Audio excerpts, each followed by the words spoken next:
ఒక ప్రదేశంలో డబ్బు, పొలాలు, ఇల్లు కలిగిన కొద్దిపాటి ధనవంతుడు ఉండేవాడు. అతనికి 2 కుమారులు. అయితే వారిద్దరిలో చిన్న కుమారుడు ఒకరోజు తన తండ్రి దగ్గరకు వచ్చి, నాకు రావాల్సిన ఆస్తిని ఇప్పుడే ఇవ్వండి అని అడిగాడు. తండ్రి బాధపడినప్పటికీ తన కుమారుడు పట్టుపట్టి కూర్చోవడంతో తన ఆస్తిలో సగభాగాన్ని కుమారుడికి రాసి ఇచ్చాడు. కొన్ని రోజుల తర్వాత ఆ కుమారుడు తనకిచ్చిన ఆస్తి మొత్తాన్ని తీసుకుని దూరదేశానికి వెళ్ళిపోయాడు. మొదట్లో అతని జీవితం చాలా సరదాగా అనిపించింది.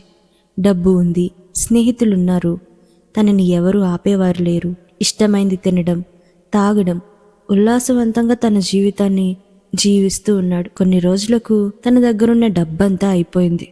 అప్పుడు తనతో ఉన్న వాళ్ళంతా కూడా తనని విడిచిపెట్టి వెళ్ళిపోయారు. తినడానికి ఆహారం కూడా లేని పరిస్థితికి అతను వచ్చేశాడు. ఆ సమయంలో పని చేయడానికి లేదు, చేతిలో డబ్బు లేదు, తినడానికి ఆహారం లేదు. అప్పుడు పందుల్ని కాయటకు ఒక చిన్న పనిలో చేరినప్పుడు తన యజమాని తనకి సరిగ్గా ఆహారం పెట్టనందున పందులకు పెట్టే ఆహారాన్ని తిని తన కడుపు నింపుకోవాలి అనుకున్నాడు. అప్పుడు ఆ పందులు వాటిని కూడా అతనికి మిగల్చలేదు.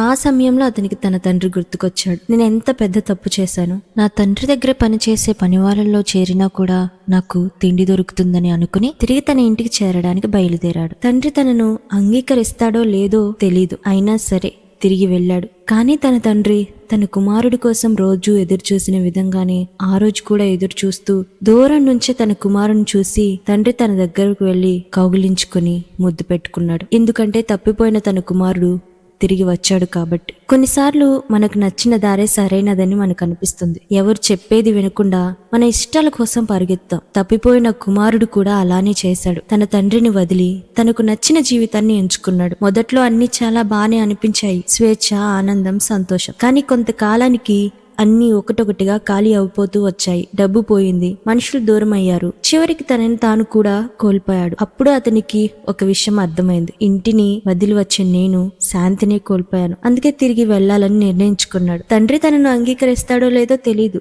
కానీ ఇంటి వైపు అడుగులు వేశాడు. అక్కడ అతనికి శిక్ష కాదు, ప్రేమ దొరికింది. ఎందుకంటే తండ్రి ఎదురు చూసింది తన తప్పుల కొరకు కాదు, తిరిగి వచ్చిన తన కుమారుడి కొరకు. మన జీవితంలో కూడా కొన్నిసార్లు మనమే దేవునికి దూరం అయిపోతాం. కానీ ఎంత దూరం వెళ్ళినా తిరిగి రావడానికి దేవుడు ఎప్పుడు తలుపు తెరిచే ఉంచుతాడు. అందుకే తప్పిపోయామని అనిపించినా గుర్తుపెట్టుకో, తిరిగి రావడానికి ఇంకా ఆలస్యం కాలేదు. తప్పు చేసిన వాళ్ళని దేవుడు ద్వేషించడు. మనం నిజంగా మారాలని అనుకుంటే ఆయన ఎప్పుడు మనల్ని తిరిగి స్వీకరిస్తాడు. ఎంత దూరం వెళ్ళినా దేవుని ప్రేమ మనల్ని తిరిగి ఇంటికి తీసుకొస్తుంది. అదే విధంగా తప్పిపోయిన కుమారుణ్ణి ఎలా అయితే తన తండ్రి ఆదరించాడో మనల్ని కూడా మన తండ్రి తప్పక ఆదరిస్తాడు, తన హక్కును చేర్చుకుంటాడు. ఈ కొద్ది వాక్యం మీకు అర్థమైందని అనుకుంటున్నాను. ఇలాంటి మరెన్నో కథల కోసం నా ఛానల్ను సబ్స్క్రైబ్ చేసుకోండి. తెలియని వాళ్ళు నాతో కలిసి నడవండి. తెలిసిన వాళ్ళు ఏదైనా తప్పుగా చెప్పుంటే నన్ను సరిచేయండి. ఆమేన్.